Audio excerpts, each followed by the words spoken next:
I saw, yeah, I saw 3. Also, like one coming close to me, got Vast pointed out. And then behind him was 2 shallows. I feel inspired and humbled. I'm inspired by the way that they come over to us and are curious, and they have no qualms of just coming right up to us and giving us a bit of a nudge to see what we are. Like their interaction with strangers, it's really impressive, but at the same time it's humbling to be in the water with something so huge.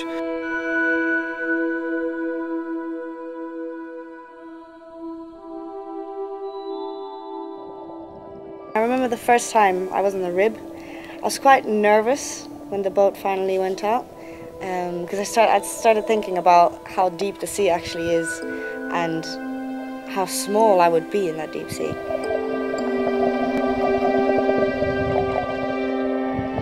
I think it's a two-way thing. We don't really know that much about pilot whales, so we're immersing ourselves into their world, but at the same time they don't really know much about us. So together, I think by interacting with them, it's like a two-way learning process.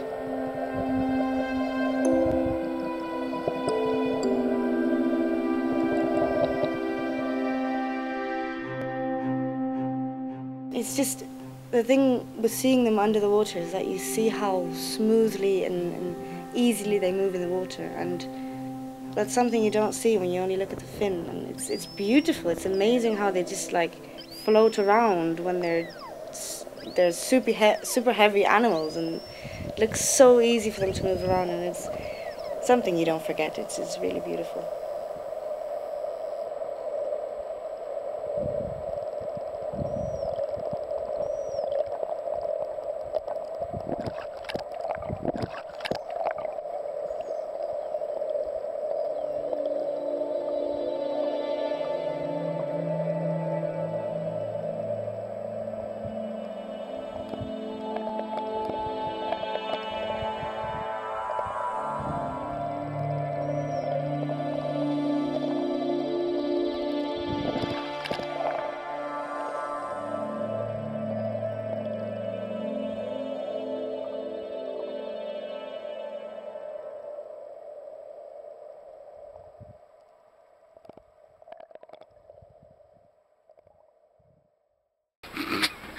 Dude, what are you doing?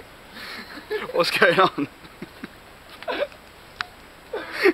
What? I always just like this, what?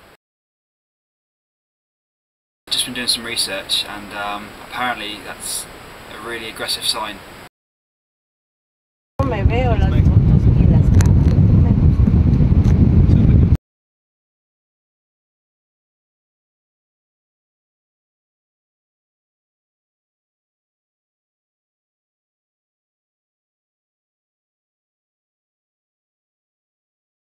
Okay, so since we've been working on the rib, we've seen lots and lots of different whales, some new and some that have been documented in the past. We've been able to start putting the whales into different family groups, which is really exciting. We've been able to work out which are the older whales, and then we can look at the juveniles and any markings that they have on their fins, and then we can track them in the future to see how they grow and develop, and then how they start their new families onwards. Also, it's been really cool being underwater because we can actually have a look at the profile of the whales, so we can identify them a lot more easily as well. We can see the scars, we can see some of them have a definite expression on their face that we can recognise time and again, and yeah, it's very exciting to be able to look at the whales as individuals, not just the fins that we see above the surface. So when I decided to start making this documentary, I had the idea, but it was only a concept. I didn't have any real content, and that's why Luke came in. Luke rapidly became a force in the drive of this documentary through his marine biology experience and just his knowledge on cetacean-like behaviour. And through that, it gave the team a lot more drive into wanting to learn more about pilot whales, I suppose. He also became an important creative input into the documentary through helping its structure and progress, containing our underlying key factors, what we wanted to include, which were to encourage people to learn more about these animals, as well as get involved in trying to save them.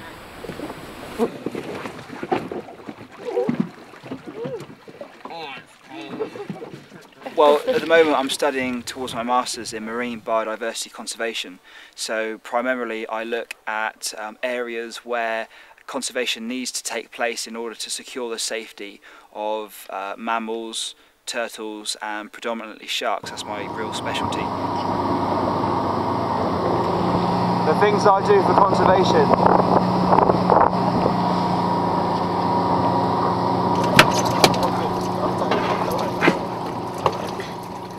Just kept on travelling. You heard him at all, is it? Nah. I didn't hear him at all. Unsocial buggers. I'm doing research on how pilot whales interact and communicate with each other, and then the way they communicate and interact with us, the swimmers. And what we found is that different pods and different families of pilot whales have different ways of communicating with each other. As soon as the swimmers go into the water, the pilot whales start clicking, making a clicking noise, and this clicking sound is the way they echolocate us. So they're trying to figure out who we are and what we're doing there by making these clicking sounds. And I can show you what it sounds like. It's the clicking that you hear. And then it goes on to the squeaking. And then I'll show you a bit later on. It's different squeaking, because what we also found is there's two distinctive squeaking noises that we can hear. One of them is the squeaking noise that they make within the pod, so that's how they communicate with each other. And then there's another squeaking that they primarily do when we are swimming with them in the water. And let's see if I can run it here. And this is a lot more playful, this squeaking. Let's see if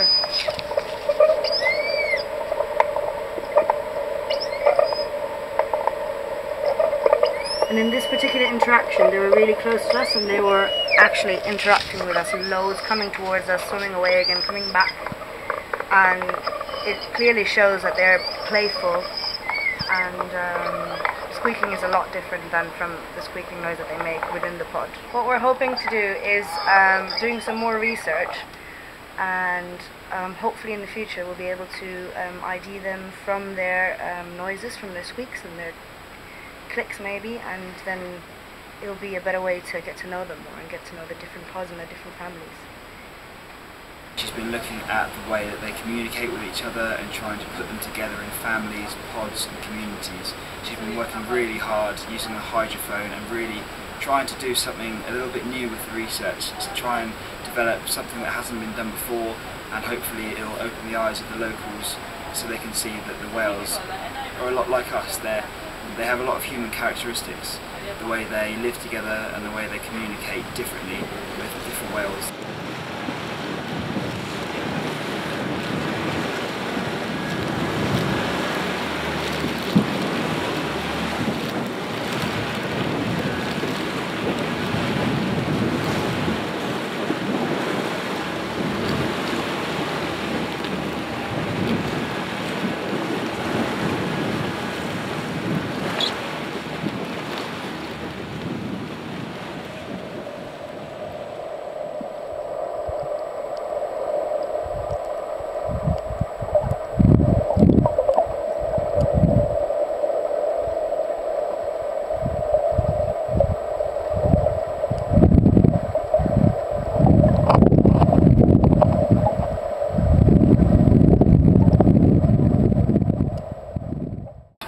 I'm trying to set, like, this is all colour levels. This is what I'm trying to do, is limit it. So what won't happen is I won't get, these corners won't start flashing like they are now, because I'm limiting the actual colour, like how far the colours can go. So like it's trying to spray off here, you can kind of control how far it separates from like the medium, and it should be a stairs in general when you're doing underwater footage. So obviously your blues and your greens are most prominent, and your red just gives like the greys and the pilot well, and the dark colours. And that's what I'm doing so far.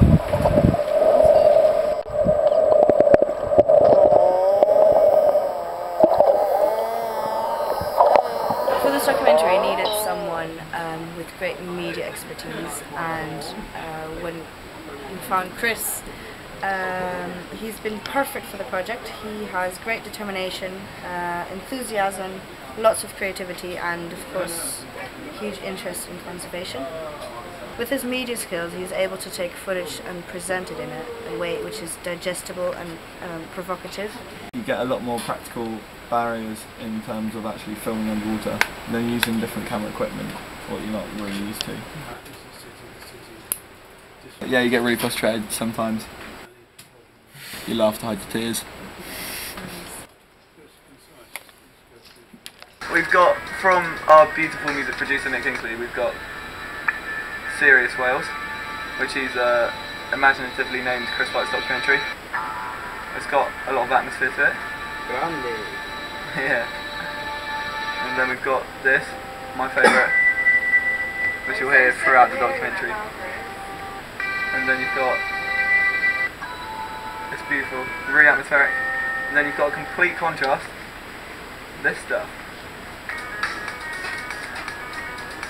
So what sort of what's this going to bring out in the viewer, hopefully? Well, the other two are quite slow paced and atmospheric. Well, this one is a lot more forward progressing, in my opinion. It will kind of, I don't know, hopefully promote a bit of inspiration in the audience.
For the project we needed someone who was an expert in communications, and as we're in Tenerife and we are English students predominantly, we needed someone who could speak the language and communicate with the local people, the fishermen and the school as well. So to have Natalie on board was a great asset to us.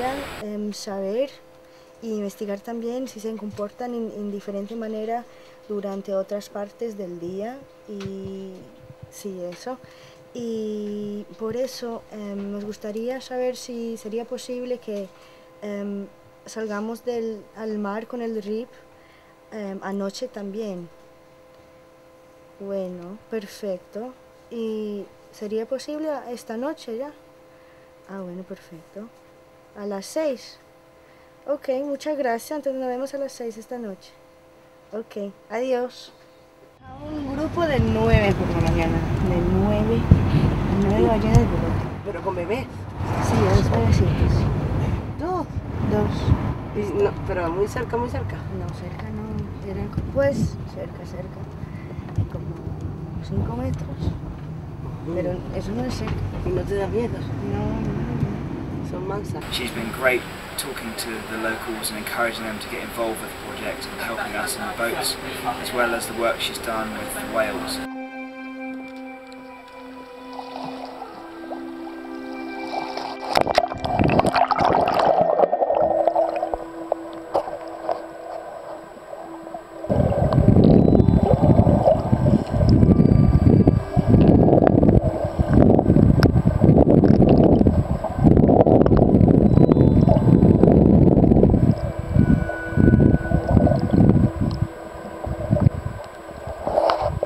I came out here to learn about wildlife documentary and I know some spinners. It's cool. I've never done anything like this before, so it's kind of a test for all of us. because I mean none of us are proper experienced in the water, and so yeah, it's just a test really to see how close we can get with pilot wells, I suppose.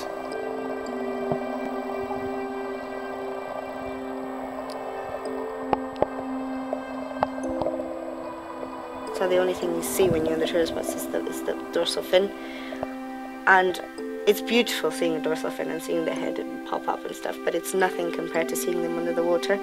It's just amazing. Like I've said before, it's something that you can't describe to other people how it is to snorkel with them, and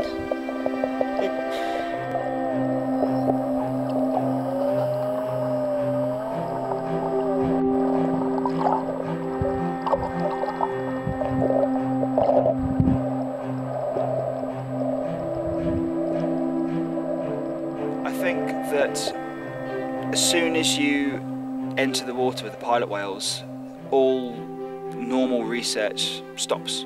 Everything that I've done before, all the experiences I've had, come to a complete standstill.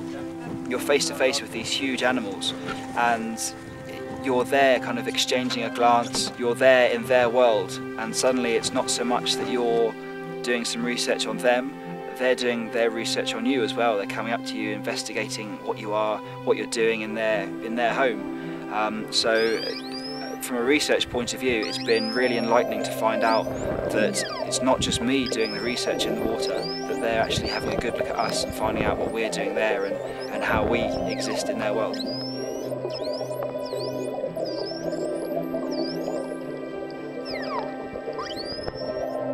You don't get scared, you're just like anxious to see, because you see these fins coming towards you, you're like, whoa, that's big. And then you look underwater and it's just peaceful. Like, it's a completely different world when you're underwater. It's incredible, it's just a surreal feeling really.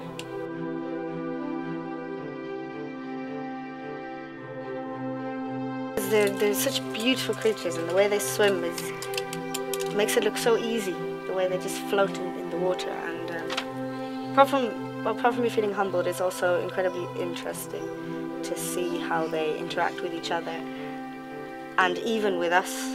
We've had some interactions in which it's noticeable that they notice us, and yeah, it's really amazing. You never really know what to expect. I mean, you go out and you go swimming with them, and it's every time's different, completely unpredictable. So you have to be really adaptable and kind of change to around the situations. There's definitely like a mutual respect. They've got no reason to harm us, but obviously they could do if they wanted to. And sometimes they come up swimming with us with calves. So I think definitely on their front they are trusting us. So they're trusting us to swim with their calves, so you're like tiny and really like vulnerable. But at the same time, yeah, we trust them not to bite us and take us down. Something's happened before, could happen again. But it doesn't really go through your mind when you swim with them because they're just so peaceful.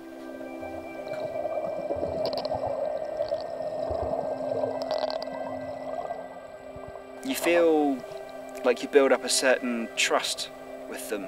You're invading their territory, but at the same time they're letting you come up to them, they're letting you interact with them, and I think that's something really special.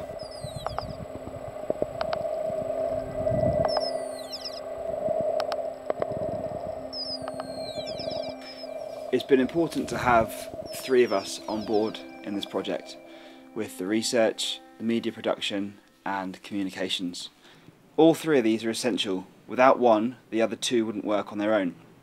Without the research, the documentary wouldn't be based on anything solid, anything reliable. Without the media production, the information that we've researched and the data that we've recovered wouldn't be able to be presented in a way that is digestible and a way that brings about emotions from the audience. On the communication side, if we didn't have a communications expert, we wouldn't be able to speak to the people around here. We wouldn't be able to converse with them, work out which boats they were going on, work out how a strategy to put the project together, and that's essential to making a documentary like this. By working with each other, as individuals, we've developed the skills that we came here with, and as such, this has given us an opportunity to move on to bigger and better things in the future. After leaving Tenerife, I'll be going to Cuba for 5 months. My initial plan there was to just go to university for my course, But since I've done this project now for 3 months, my ideas have changed a bit, and now I really want to do more conservation work. So I looked into Cuba a bit more, and I found that the manatee there is endangered because of human destruction of its habitat. And my plan now is to raise awareness there through my communication skills and speak to the local people to make them aware of this problem, and maybe I'll even be able to set up a project for the manatee there. Moving on from this project, I want to use the skills that I've developed here, not just my research skills, but also some of the media production and communication skills that I've learnt from the other 2 members of the dive team. My great passion is sharks, and when I go to South Africa, I want to work with the great white shark. I want to find out more about them, their habits, and do a lot more research on them. When I find out more about them, it'll help me with my further conservation activities. Since working on this project, conservation is now at the forefront of my mind, because I feel a lot more motivated to do work, because I feel it can make a difference doing the films and documentaries what I do. So from this, after this, I'm going to finish my last year off at Coventry University. Then I'm going to go to Sierra Leone, and I plan to expose the illegal logging trade, and then continue this process of exposing people which is abusing nature.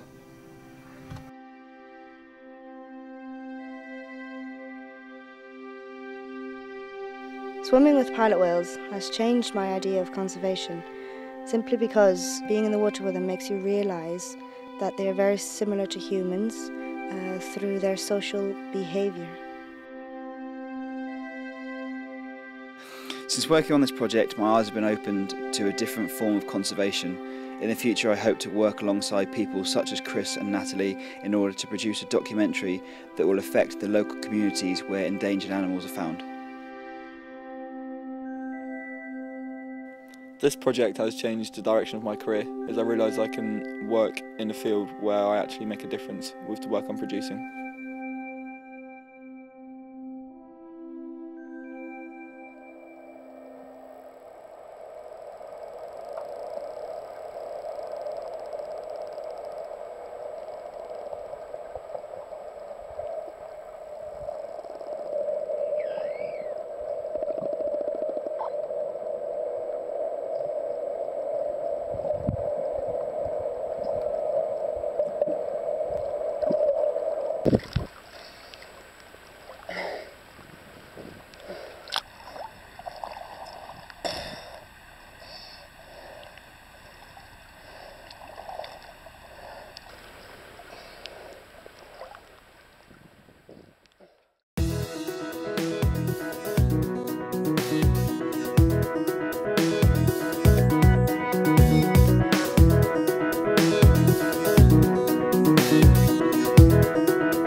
Thank you.